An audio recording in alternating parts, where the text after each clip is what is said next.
scale back to the right-hand side, and they're no longer detectable, and he's still alive today. It's like Star Trek almost. Well, I've never been a Star Trekkie, and I don't necessarily, my wife is, but it's reality. Yes, no, I know. It is really so exasperating to think, my God, this is what it is. Right, it's because for you, in your Gestalt, it's basic. This is your paradigm. This is the paradigm. And what in the hell are we doing with all the chemicals and all the, all the elaboracy and all the rest of it when it is so basically simple? Do you want to live a long time? I get very tired of.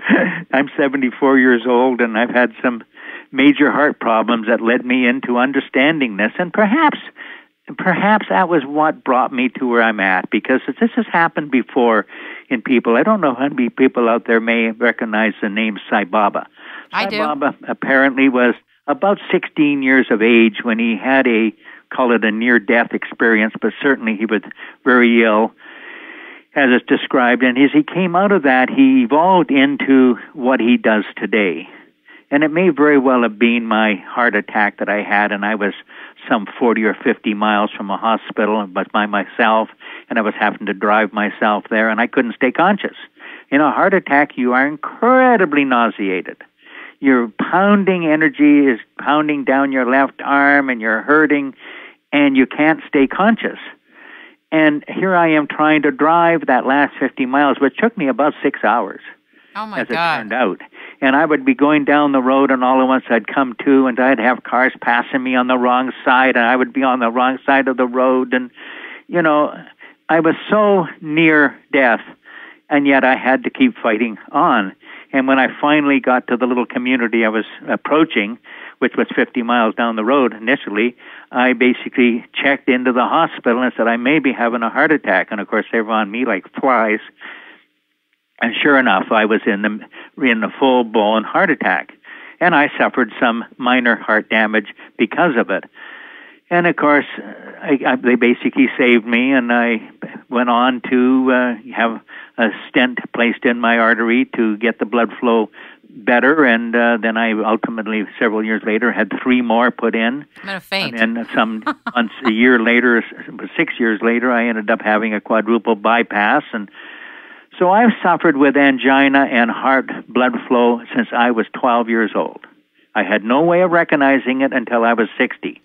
But I did it all my life, and it would show up in my lower jaw and my teeth, my lower teeth. It just ached like crazy if I did anything with energetic. If I started to run and I was in a distant running race, I would have to go through this incredible pain, and I'd have to slow down and virtually stop until that subsided. And then away I would go. I could go like crazy then all day long. It would never come back. And the doctors have a name for this, but the blood finds ways around these, and I had a natural-born restriction in my arteries that basically had a real sharp kink in it, and it basically was my restricted blood flow all my life. Somebody wanted you around. And so after that, this whole thing sort of evolved.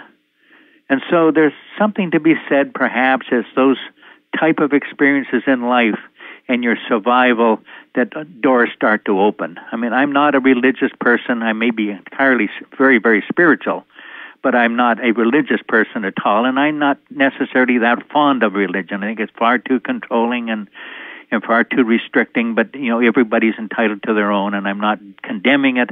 I'm just not me. I'm not this is not a religious trip I'm on. What's next for you? What are you looking forward to now? What are your intentions to do with your work? To be able to teach people and basically go the next big step. But it takes brains to go the next big step. Let's take the emotional world and basically have people present in the organization or group, if you like, that really understand what medical knows about the brain and how it functions. So you got knowledge to say, okay, fine, let's deal with the hypothalamus because I'm more in tune with it. Okay, the hypothalamus is a major control factor. It controls a lot of God knows what in the body. But it has a role in prompting, in my opinion, MS. I'm also of the opinion that it basically plays a role in the development of Parkinson's. And I have more recently developed a number that corrects the hypothalamus frequency or number that is coming out that leads to Parkinson's. And by doing that number and blocking that energy flow from the hypothalamus, all the symptoms of Parkinson's totally disappear. The dopamine comes right back up to full level within a matter of a minute. We should get Michael J. Fox to try this.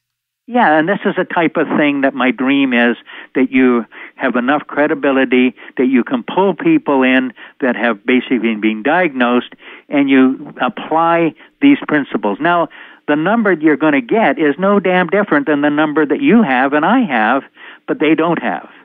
So you're not putting a number into anybody that doesn't exist in a normal person. All you're doing is identifying the mathematical makeup of the energy. And I also think that ALS, or Lou Gehrig's disease, is another symptom coming from the hypothalamus in a different form, different message, but playing out differently in the body. And these are diseases that you virtually have no answers to, and I think there is a hell of a simple answer out there for these things as I see an MS, because I probably work with an MS person. If I don't do it every day, I bet I do it at least 5-6 times a week. And some days I may have 2 or 3 that I deal with. I work with the balancing of people's energy. Don't diagnose anything. I just diagnose that the frequency is not correct, and we adjust the frequency. They adjust the frequency. I am not a healer. Basically, I'm a supplier of information. You do the healing because you get the number, you read the number, you basically heal. How does the public reach you? Do you have a website? No, I don't. I basically do not have a website. I probably should have, and I probably will have to have, but I've stayed so far undercover just so that we could get to a point where we would be able to produce a manual, and the manual is for sale, is available, and has all the information. Is what I work with. And it's available, and you can learn how to utilize the information in it. It's basically, it deals with virtually all aspects of the body and its balancing. We also do sessions over the telephone. As we're talking now, I will do, and I basically go from one end of the manual to the other as I have a person on the other end of the line, and I have to have their voice, so they have to talk with me. And basically, until I have that locked into my subconscious, and then I can go and basically balance them out, give them numbers as we go through for them to repeat, and we carry on. How long does that take you? About 3/4 of an hour to an hour. Awesome. So what is your phone number, and how do people reach you? Reach me, I'm on area code 760-362-4679.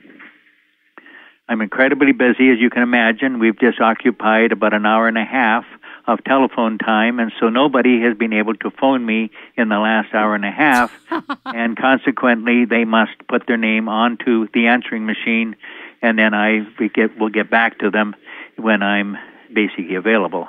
Otherwise, the phone is busy all day long. 6 o'clock in the morning, and it goes off at 8 o'clock at night. I disconnect it overnight for the sole reason that you just basically, not only that, because I do a lot of work in Africa, and of course they're 7 hours different, and they're waking up in the morning as we're going to bed. And consequently, without disconnecting the phone, it rings all night. You're too popular. Ladies and gentlemen, we have been talking to, learning from, and listening to Lloyd Mear, who is bringing us a mathematical process and introducing us to frequencies that are balancing our bodies. Thank you very, very much for being our guest. I hope you will return again. Well, I'd like to return, and I think that would probably, just to get the message out, that it would be advisable if we looked at this, say, every month or 2 months or something. We just take an hour or two and basically talk about another factor of it, because it's endless. Everything out there is basically energy, and it's something you can talk at by the hour and never run out of subject matter. We look forward to having you back. Thank you, Kim. I appreciate every minute of it.